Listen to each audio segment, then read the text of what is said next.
Tapos high beam natin.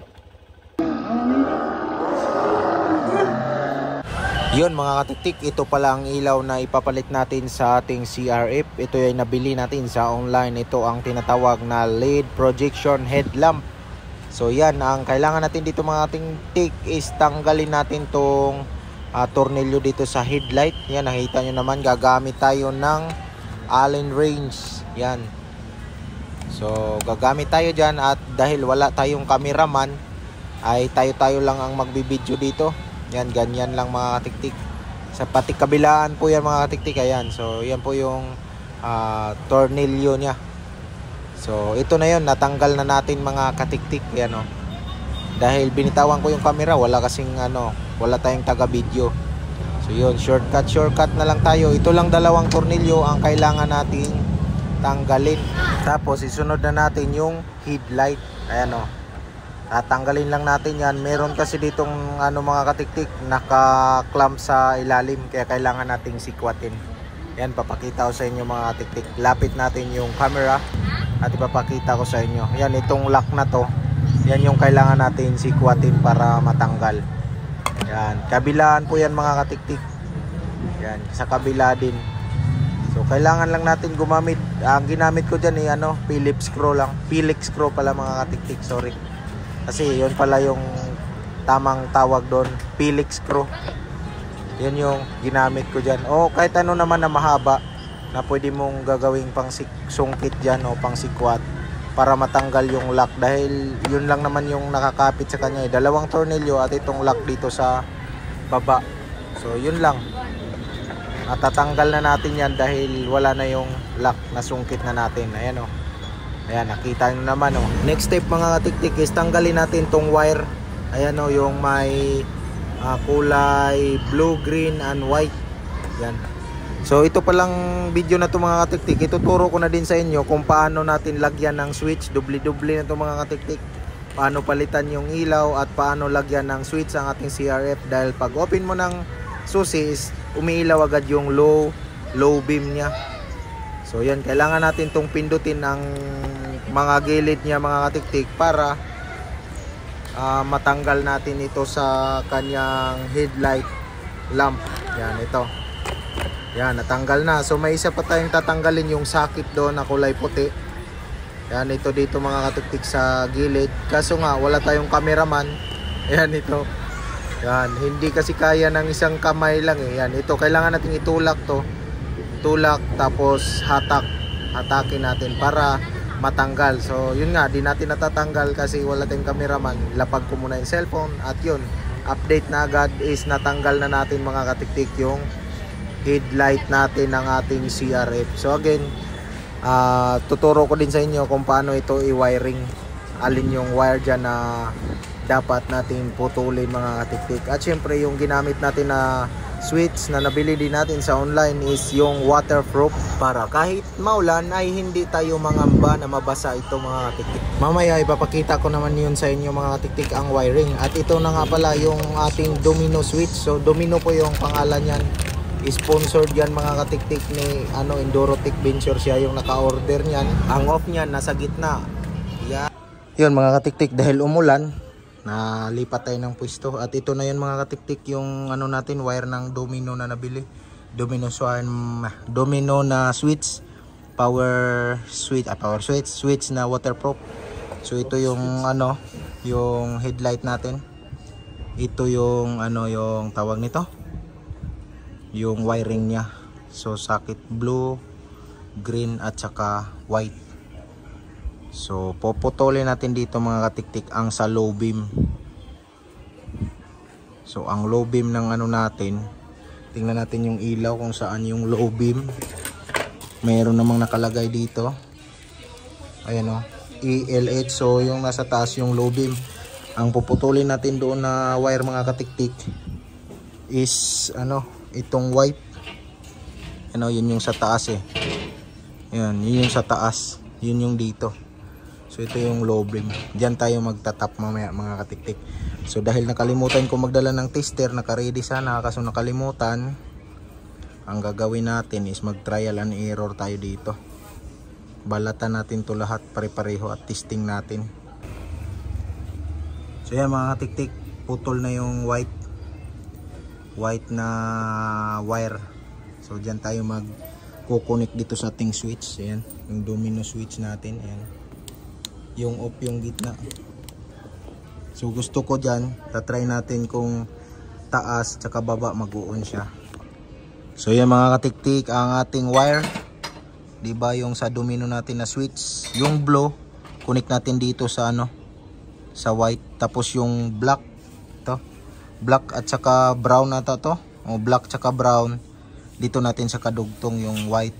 Bale pag nag-on ka dito mga katiktik, yan, ito yung off yung nasa gitna. Pag ginanon mo, iilaw din ang low beam, tapos pag binalik mo off, pag tinaas mo rin, iilaw din ang low beam. So ganun yung function nun. I-fix ko lang mga katiktik. Dito na yung headlight ng ating CRF at ito yung papalitan natin ng bulb dahil napundi na din ito mga katiktik. Stock niya na bulb niya dito is napundi yung low beam. Yung high beam niya is okay pa naman. Kaya ang ginawa ko is kailangan lang natin palitan ng bagong light. At siyempre kailangan natin tanggalin yung goma na to mga katiktik. Yan. Para makita nyo din, para pwede din kayong mag DIY. So ang gagawin nyo dito mga katiktik, hindi mo na kailangan tanggalin tong tornilyo na nandito. Yan, di mo na kailangan ng Phillips screw dito, no. Kailangan mo lang is i-press yan, nakita mo yon, ito. Yan, ito hindi mo na kailangan tanggalin yung tornilyo. Yung kabila nito mga katiktik, yon ang kailangan mong i-press para matanggal yan. Ito malapitan yan. I-press down mo lang, down, and then maano yan siya mga katiktik, yan matatanggal na. Ayun, oh, nakita mo, oh, tanggal na yan. Tapos kukunin mo na lang yung stock na bulb. Ayan, napundi na kasi itong mga katiktik. Ito yung original niya na headlight bulb simula nung pagkabili, ngayon lang napalitan mga katiktik. Ayan, oh. So ipapakita ko sa inyo ang mga details dito, babasahin natin. Meron siyang nakalagay na yung original pala niya, Phillips, original Phillips HS1 12336 ED, 12 volts 35 watts. Ayan, meron pang ibang naka-indicate, di ko masyadong makita. Yan, ilapit ko na yung camera para kayo naman yung magbasa dyan kung gusto nyong basahin. Yan, slow mo na lang or i-pause para mabasa mo yung mga nakasulat dyan. Tapos ito ngayon yung ipapalit natin. Ayan. Tingnan natin kung tatagal ito mga katiktik. Kasi ano ngayon September 3, 2025. Tingnan natin kung tatagal, ilang araw o ilang buwan. At dahil pagsukat ko sa ilaw mga katiktik is hindi po siya magkasya, mayroon kasi ditong plastic na maliit mga katiktik. Ayan, ito yung plastic na nasa gilid na nakaharang, yung parang lock, ito yun. Yan, itong parang ano niya. Yan, kailangan natin bawasan ng konti lang para magkasya yung ilaw natin. Ito lang mismo. So dahil wala tayong ibang kagamitan, yan, para magkasya tong ilaw na to, gagamit lang tayo ng Kutzelians. Yan, ito, Kutzelians. Yan ang gagamitin natin para matanggal yung plastic na yun or mabawasan. Dahan-dahan nyo lang tanggalin at isama ko na yung paa ko dito paghawak dahil walang tagahawak mga katiktik. Ayan, o, sama na yung paa ko dyan. Ganyan talaga kapag mag DIY, tayo mismo ang gagawa ng paraan. At yun, pagkatapos yan ang mga katiktik, parang wala lang bawas, kunting-kunti lang kasi ibabawas mo doon para magkasya itong ilaw na ipapalit natin. Ayan, so isusukat natin pagkatapos yun. Ayan, ito na. Ayan, o, kung nakita nyo mga katiktik, medyo natabingi ating camera. Ayan, o yun, okay na mga katiktik. At dahil okay na, tanggalin na natin tong plastic na ito mga katiktik na nakaharang dito sa lens nya. At isalpak lang natin. Yan, at syempre ibabalik natin yung bakal kanina mga katiktik. Yung bakal na pinipress natin, ganun lang din. Babalik mo lang din at parang isasabit mo lang siya doon sa yung pinagkabitan niya. Hindi mo na kailangan nga tanggalin yung screw. Ayan, okay na. Ayan. Swak na swak mga katiktik, walang labis, walang kulang. So ganyan lang, i-press mo lang ulit. Yan, i-press mo lang at sasabit na yan dito sa gilid mga katiktik. Gawan mo ng paraan. Basta i-press mo lang yan, ganyan. Katulad ng sa akin, wala yung cut yung video na yan. Isasabit talaga yan. Pagka down mo, babalik yan doon para mag-lock siya. Iyan yung mag-hold ng yung ilaw para hindi umiikot at hindi gumagalaw-galaw kapag nananakbo ka sa mga off-road na daan. So nakita nyo mga katiktik, perfect na ikabit na natin ng maayos. Ayan, hindi na po yan gagalaw. At syempre isasalpak na natin yan para matesting na rin kung gaano nga ba kaganda ang ilaw na ito. So yan mga katiktik, na isalpak na natin, no? O yan, isalpak na natin. Testing natin mamaya doon sa madilim.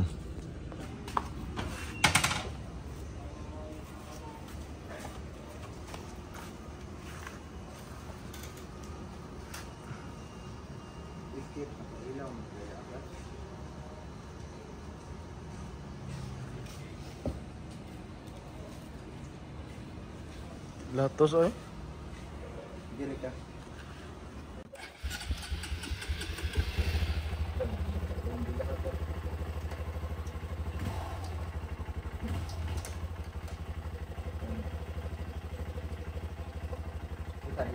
Kita ay kusog kayo.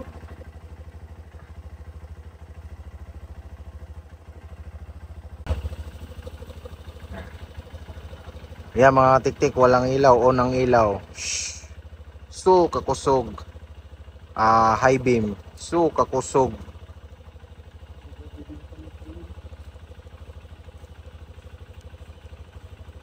Di man silaw? Di no? Di ay layo kayo, magkupo ka.